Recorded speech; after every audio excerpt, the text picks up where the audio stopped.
Kitab 2 Raja-Raja.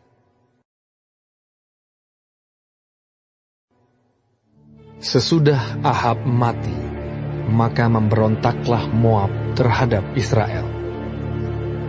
Pada suatu hari, jatuhlah Ahazia dari kisi-kisi kamar atasnya yang ada di Samaria, lalu menjadi sakit. Kemudian dikirimlah utusan-utusan dengan pesan, "Pergilah, mintalah petunjuk kepada Baal Zebub, Allah di Ekron. Apakah aku akan sembuh dari penyakit ini?" Tetapi berfirmanlah malaikat Tuhan kepada Elia, orang Tisbe itu, "Bangunlah, berangkatlah menemui utusan-utusan Raja Samaria, dan katakan kepada mereka, apakah tidak ada Allah di Israel, sehingga kamu ini pergi untuk meminta petunjuk kepada Baal Zebub, Allah di Ekron. Sebab itu, beginilah firman Tuhan, engkau tidak akan bangun lagi dari tempat tidur di mana engkau berbaring, sebab engkau pasti akan mati." Lalu pergilah Elia. Sesudah utusan-utusan itu kembali kepada raja, berkatalah ia kepada mereka, "Mengapa kamu kembali?" Jawab mereka kepadanya, "Ada seorang datang menemui kami dan berkata kepada kami, pergilah, kembalilah kepada raja yang telah menyuruh kamu. Beginilah firman Tuhan, apakah tidak ada Allah di Israel, sehingga engkau menyuruh meminta petunjuk kepada Baal Zebub, Allah di Ekron? Sebab itu, engkau tidak akan bangun lagi dari tempat tidur di mana engkau berbaring, sebab engkau pasti akan mati." Lalu bertanyalah ia kepada mereka, "Bagaimanakah rupa orang yang telah datang menemui kamu itu dan mengatakan perkataan ini kepadamu?" Jawab mereka kepadanya, "Seorang yang memakai pakaian bulu dan ikat pinggang kulit terikat pada pinggangnya." Maka berkatalah ia, "Itu Elia, orang Tisbe." Sesudah itu disuruhnyalah kepada Elia seorang perwira dengan 50 anak buahnya. Orang itu naik menjumpai Elia yang sedang duduk di atas puncak bukit. Berkatalah orang itu kepadanya, "Hai abdi Allah, raja bertitah, turunlah."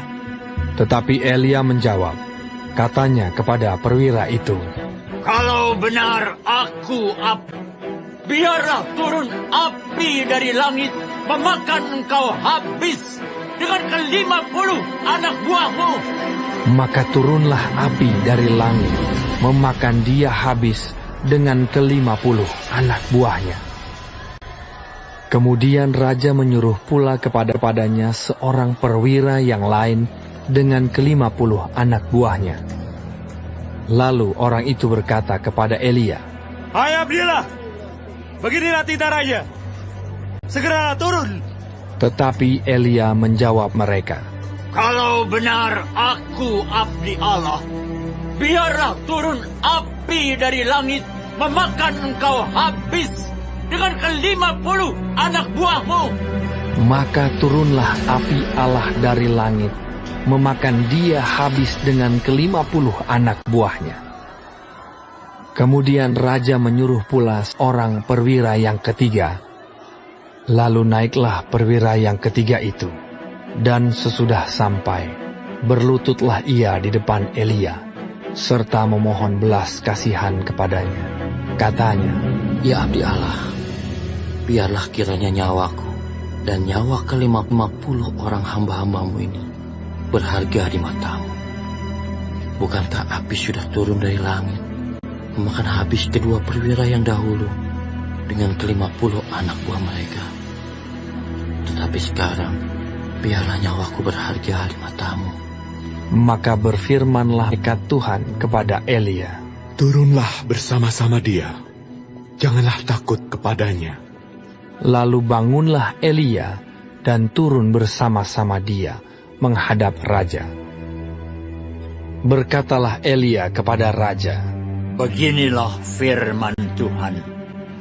Oleh karena engkau telah mengirim utusan-utusan untuk meminta petunjuk kepada Baal Zebub Allah di Ekron, seolah-olah tidak ada Allah di Israel untuk ditanyakan firman-Nya, maka sebab itu engkau tidak akan bangun lagi dari tempat tidur di mana engkau berbaring, sebab engkau pasti akan mati.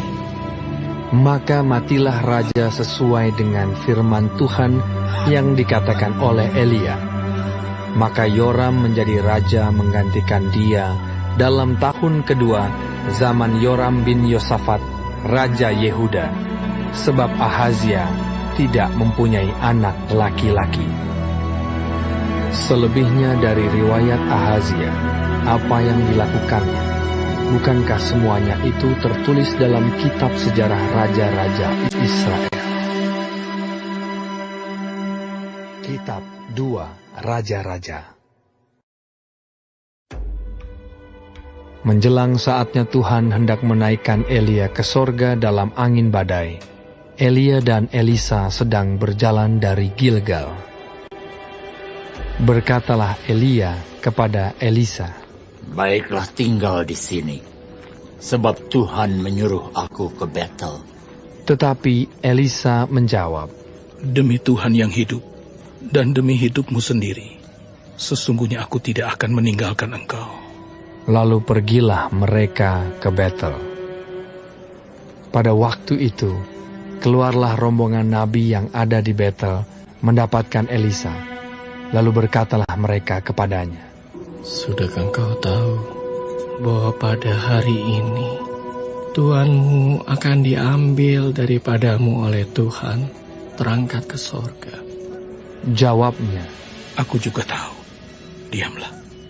berkatalah Elia kepadanya, Hei Elisa, baiklah tinggal di sini, sebab Tuhan menyuruh aku ke Yeriko.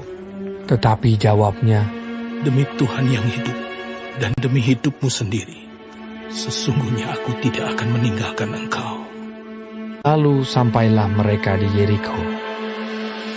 Pada waktu itu, mendekatlah rombongan nabi yang ada di Yeriko kepada Elisa serta berkata kepadanya, Sudahkah engkau tahu bahwa pada hari ini Tuhanmu akan diambil daripadamu oleh Tuhan, terangkat ke sorga?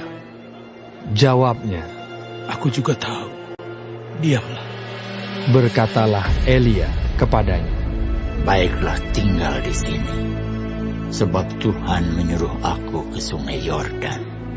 Jawabnya, Demi Tuhan yang hidup, dan demi hidupmu sendiri, sesungguhnya aku tidak akan meninggalkan engkau. lalu berjalanlah keduanya. 50 orang dari rombongan nabi itu ikut berjalan, tetapi mereka berdiri memandang dari jauh ketika keduanya berdiri di tepi sungai Yordan. Lalu Elia mengambil jubahnya, digulungnya, dipukulkannya ke atas air itu, maka terbagilah air itu ke sebelah sini dan ke sebelah sana, sehingga menyeberanglah keduanya dengan berjalan di tanah yang kering. Dan sesudah mereka sampai di seberang, berkatalah Elia kepada Elisa, Mintalah apa yang hendak kulakukan kepadamu, sebelum aku terangkat daripadamu. Jawab Elisa, Biarlah kiranya aku mendapat 2 bagian dari rohmu. berkatalah Elia, Yang kau minta itu adalah sukar. Tetapi jika engkau dapat melihat aku terangkat daripadamu, akan terjadilah kepadamu seperti yang demikian. Dan jika tidak akan terjadi. Sedang mereka berjalan terus sambil berkata-kata, tiba-tiba datanglah kereta berapi dengan kuda berapi memisahkan keduanya.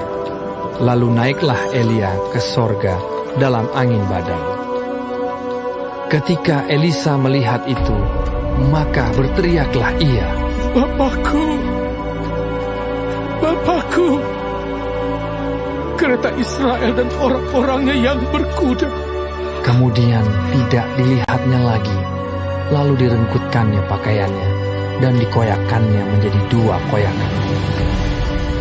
Sesudah itu, dipungutnya jubah Elia yang telah terjatuh. Lalu ia berjalan, hendak pulang dan berdiri di tepi sungai Yordan. Ia mengambil jubah Elia yang telah terjatuh itu, dipukulkannya ke atas air itu sambil berseru, "Di manakah Tuhan Allah Elia?" Ia memukul air itu, lalu terbagi ke sebelah sini dan ke sebelah sana, maka menyeberanglah Elisa. Ketika rombongan nabi yang dari Yerikho itu melihat dia dari jauh, mereka berkata, Roh Elia telah hingga pada Elisa. Mereka datang menemui dia, lalu sujudlah mereka kepadanya sampai ke tanah. Mereka berkata, "Coba lihat, di antara hamba-hambamu ini ada 50 orang laki-laki, orang-orang tangkas. Biar mereka itu pergi mencari Tuanmu. Jangan-jangan ia diangkat oleh roh Tuhan dan dilemparkannya ke atas salah satu gunung atau ke dalam salah satu lembah." Elisa menjawab, "Janganlah suruh pergi." Tetapi ketika mereka mendesak-desak dia sampai memalukan, maka berkatalah ia, "Suruhlah pergi." Mereka menyuruh 50 orang. Orang-orang ini mencari 3 hari lamanya, tetapi tidak bertemu dengan Elia. Ketika mereka kembali kepada Elisa yang masih tinggal di kota Yerikho, berkatalah ia kepada mereka, "Bukankah telah kukatakan kepadamu, jangan pergi?" Berkatalah penduduk kota itu kepada Elisa, Cobalah lihat, letaknya kota ini baik, seperti Tuanku lihat.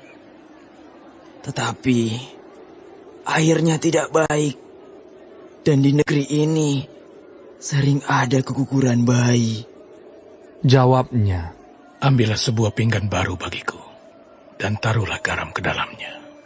Maka mereka membawa pinggan itu kepadanya. Kemudian pergilah ia ke mata air mereka dan melemparkan garam itu ke dalamnya, serta berkata, "Beginilah firman Tuhan, telah kusehatkan air ini, maka tidak akan terjadi lagi olehnya kematian atau keguguran bayi." Demikianlah air itu menjadi sehat sampai hari ini, sesuai dengan firman yang telah disampaikan Elisa. Elisa pergi dari sana ke Betel, dan sedang ia mendaki, maka keluarlah anak-anak dari kota itu, lalu mencemoohkan dia serta berseru kepadanya,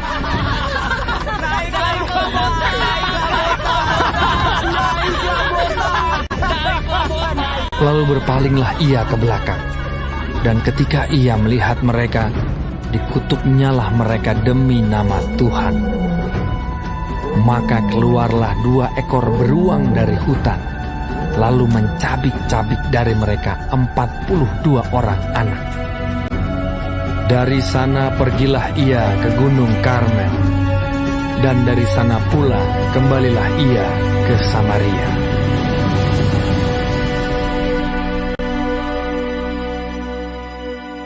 Kitab 2 Raja-Raja. Yoram anak Ahab menjadi raja di Samaria atas Israel dalam tahun ke-18 zaman Yosafat, Raja Yehuda, dan ia memerintah 12 tahun lamanya. Ia melakukan apa yang jahat di mata Tuhan, tetapi bukan seperti ayahnya dan seperti ibunya. Ia menjauhkan tugu berhala Baal yang didirikan ayahnya. Namun demikian, ia masih berpaut kepada dosa Yerobeam bin Nebat yang mengakibatkan orang Israel berdosa pula. Ia tidak menjauhinya. Mesa Raja Moab adalah seorang peternak domba. Sebagai upeti, ia membayar kepada Raja Israel 100.000 anak domba dan bulu dari 100.000 domba jantan. Tetapi segera sesudah Ahab mati, memberontaklah Raja Moab terhadap Raja Israel. Keluarlah Raja Yoram pada waktu itu dari Samaria. Lalu ia memeriksa barisan seluruh orang Israel. Selanjutnya ia menyuruh orang kepada Yosafat, Raja Yehuda, dengan pesan, Raja Moab telah memberontak terhadap aku. Maukah engkau bersama-sama aku berperang melawan Moab? Jawabnya, Aku akan maju. Kita sama-sama, aku dan engkau, rakyatku dan rakyatmu, kudaku dan kudamu. Lagi ia bertanya, Melalui jalan manakah kita akan maju? Jawabnya, Melalui padang gurun Edom. maka berjalanlah Raja Israel dan Raja Yehuda dan Raja Edom. Tetapi sesudah mereka berkeliling 7 hari perjalanan jauhnya, maka tidak terdapat air untuk tentara dan untuk hewan yang mengikuti mereka. Lalu berkatalah Raja Israel, Wahai, Tuhan telah memanggil ketiga raja ini untuk menyerahkan mereka ke dalam tangan Moab. tetapi bertanyalah Yosafat, Tidak adakah di sini seorang nabi Tuhan, supaya dengan perantaranya kita meminta petunjuk Tuhan? Lalu salah seorang pegawai Raja Israel menjawab, katanya, Di sini ada Elisa bin Safat yang dahulu melayani Elia. Berkatalah Yosafat, Memang padanya ada firman Tuhan. sesudah itu pergilah Raja Israel dan Yosafat dan Raja Edom kepada Elisa. Tetapi berkatalah Elisa kepada Raja Israel, Apakah urusanku dengan engkau? Pergilah kepada para nabi ayahmu dan kepada para nabi ibumu. Jawab Raja Israel kepadanya, Jangan begitu, sebab Tuhan memanggil ketiga raja ini untuk menyerahkan mereka ke dalam tangan orang Moab. Berkatalah Elisa, Demi Tuhan semesta alam yang hidup, yang di hadapannya aku menjadi pelayan. Jika tidak karena Yosafat, Raja Yehuda, maka sesungguhnya aku ini tidak akan memandang dan melihat kepadamu. Maka sekarang, jemputlah bagiku seorang pemetik kecapi. pada waktu pemetik kecapi itu bermain kecapi, maka kekuasaan Tuhan meliputi dia. Kemudian berkatalah ia, Beginilah firman Tuhan. Biarlah di lembah ini dibuat parit-parit. Sebab beginilah firman Tuhan. Kamu tidak akan mendapat angin dan hujan, namun lembah ini akan penuh dengan air, sehingga kamu serta ternak sembelihan dan hewan pengangkut dapat minum. Dan itu pun adalah perkara ringan di mata Tuhan. Juga orang Moab akan diserahkannya ke dalam tanganmu. Kamu akan memusnahkan segala kota yang berkubu dan segala kota pilihan. Kamu akan menumbangkan segala pohon yang baik. Kamu akan menutup segala mata air, dan kamu akan merusakkan segala ladang yang baik dengan batu-batu. keesokan harinya ketika orang mempersembahkan korban, datanglah dengan tiba-tiba air dari arah Edom, lalu penuhlah negeri itu dengan air. Ketika didengar seluruh orang Moab bahwa ketiga raja itu telah maju memerangi mereka, maka dikerahkanlah semua orang yang masih sanggup menyandang pedang, bahkan orang-orang yang lebih tua juga. Kemudian mereka ditempatkan di tepi perbatasan. Keesokan harinya pagi-pagi, ketika matahari bersinar atas permukaan air itu, tampaklah kepada orang Moab itu bahwa air di sebelah depannya merah seperti darah. Lalu berserulah mereka, Itu darah! Tentulah raja-raja itu telah berbunuh-bunuhan, yang seorang membunuh yang lain. Maka sekarang, marilah menjarah hai orang-orang Moab. Tetapi ketika mereka sampai ke perkemahan orang Israel, maka bangkitlah orang Israel itu, lalu memukul orang-orang Moab sehingga mereka lari dari situ. Dan makin jauhlah mereka menerobos ke dalam Moab, sambil menewaskan orang-orang Moab itu. Mereka meruntuhkan kota-kota dan menutupi setiap ladang yang baik dengan batu. karena setiap orang melemparkan batu ke atasnya. Mereka menutup segala mata air dan menumbangkan segala pohon yang baik, sampai hanya Kir Hareset saja yang ditinggalkan. Tetapi kota ini ditembaki oleh orang-orang pengumban dari segala penjuru. Ketika Raja Moab melihat bahwa peperangan itu terlalu berat baginya, diambilnyalah 700 orang pemegang pedang bersama-sama dia untuk menerobos ke jurusan Raja Edom, tetapi tidak berhasil. Kemudian ia mengambil anaknya yang sulung, yang akan menjadi raja menggantikan dia, lalu mempersembahkannya sebagai korban bakaran di atas pagar tembok. Tetapi kegusaran besar menimpa orang Israel, sehingga mereka berangkat meninggalkan dia dan pulang ke negeri mereka.